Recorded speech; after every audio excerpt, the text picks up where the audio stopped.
Hello everyone, welcome back to my complete and updated Kujou Sara guide.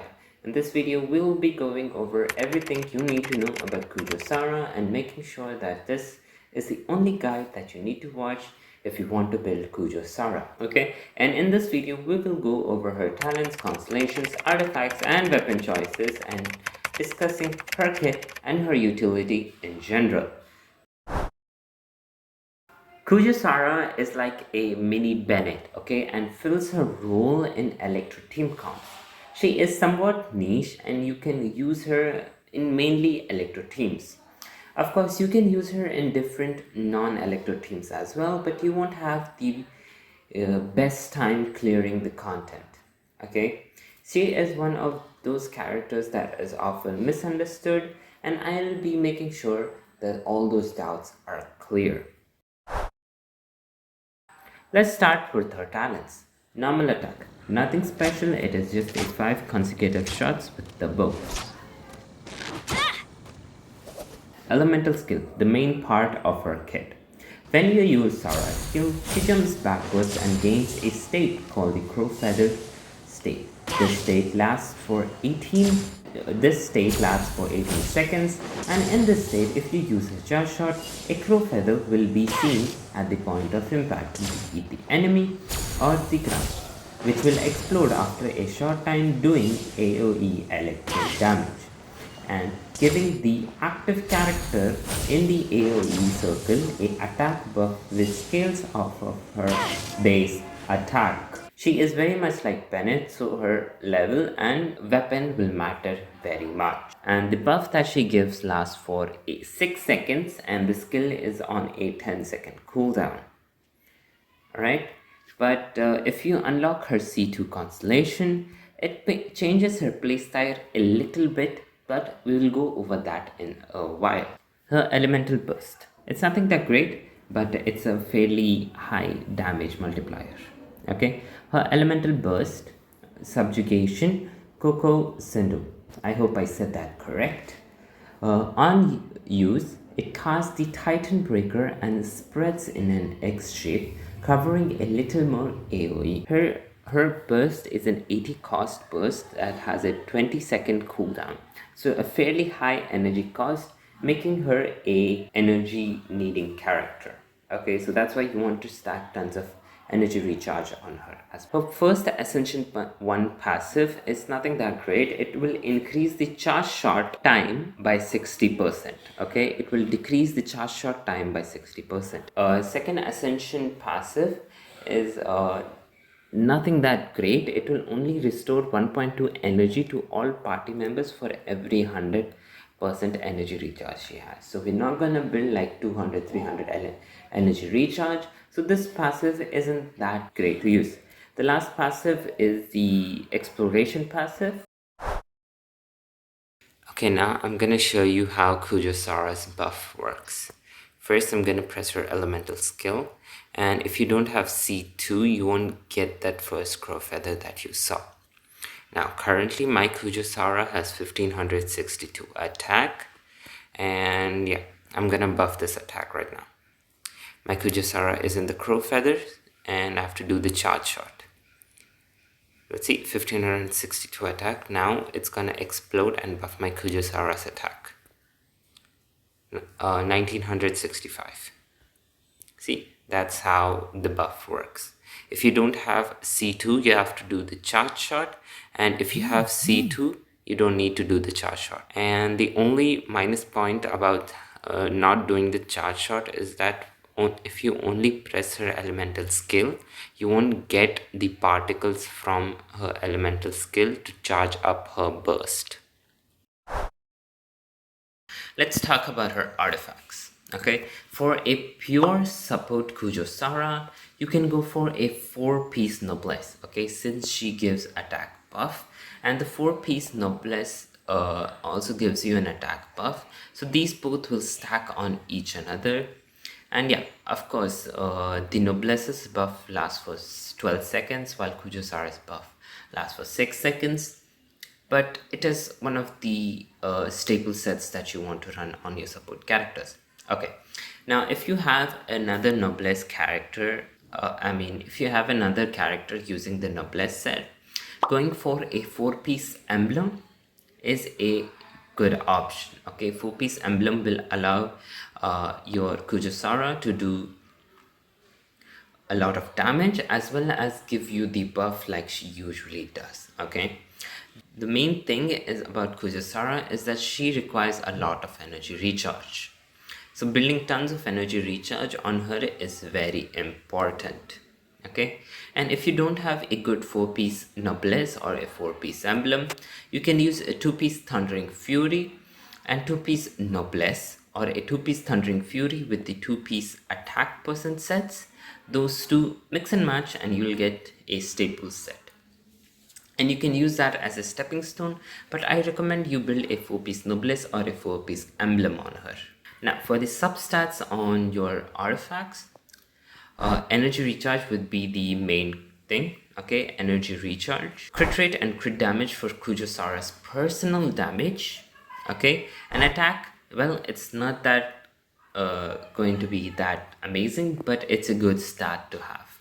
For your timepieces main stat, going for energy recharge will help your burst uptime, or going for a attack percent timepiece would improve your Kujou Sara's personal damage. I am going to recommend you go for a attack timepiece only if you have Raiden Shugen in her party comp, because she can restore a Kujou Sara's energy little by little. So that goblet, like usual, will go for a electro damage bonus and a crit rate or a crit damage circlet to balance out the crit stats. Weapons. Okay, so Kujou Sara, well, she has a fairly average sort of weapon choices. Okay, the main weapons that you want to use on her are the weapons that have high base attack, like the Skyward Harp being her best in slot. Okay, if you have Elegy of the End, you can use that as well, as it gives you a fairly high base attack and the energy recharge that she needs.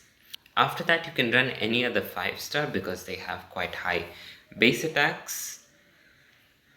And if you don't have any 5-star bow, you can go for the Sacrificial Bow because it gives you energy recharge and it has a high base attack. Okay, and if you don't have a Sacrificial Bow, going for the Favonius one would improve the burst uptime, but it won't give you the greatest buff because of the low base attack. If you have the Alley Hunter, sure, go for the Alley Hunter because that's a good option. And Fading Twilight is also a good option because of its high base attack and energy recharge secondary stat.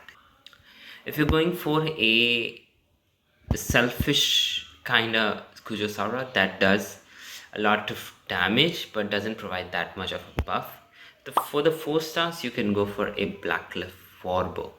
Okay, but the main problem about using a Blackcliff Warbow is that you have to run an energy recharge timepiece to have your burst uptime fairly high. Okay, if you don't have this, go for the Alley Hunter. That's also a good option. Okay, but my recommendation, going for the Sacrificial Bow or the Favonius one would be a good for the supports. And if you have this Fading Twilight, sure, run this as well. It'll be a good option. And if you have any of the 5-star bows lying around, just use it. Trust me, it's going to be great. Any bow would be fine. And if you have Harp or Elegy, trust me, your Kujou Sara is going to be busted. Once again, let's go over the rankings. Skyward Harp or the Elegy, then any other 5-star, Sacrificial Bow or the Favonius Bow, the Fading Twilight, and then Blackcliff Warbow and the Alley Hunter for personal damage. Constellations. Constellations for Kujou Sara are a good and nice upgrade. Okay, C1 would decrease the cooldown of her elemental skill by 1% whenever the Tengu Jirai hits. Now, there are different type of Tengu Jirais. Okay, in a burst there are 2 types of Tengu Jirais, that is the Tengu Jirai Titan Breaker and the Tengu Jirai Storm Cluster. If any of this hits the opponent, it will reduce the cooldown of her elemental skill by 1 second. This effect can be triggered once every 3 seconds. C2 is where her playstyle will change a bit.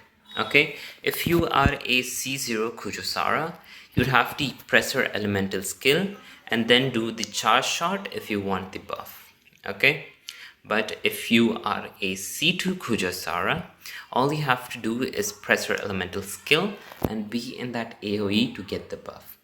But the only problem about that would be that you won't get energy for your Kujou Sara, and the damage dealt by the crow feather would be a little bit weaker. It's only going to do 30% of its original damage.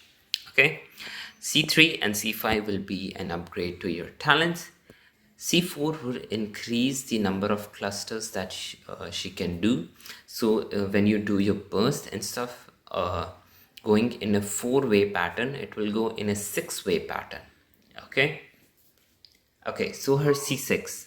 C6 is a good improvement for Constellations. It is good for only Electro team comps on the other hand, okay?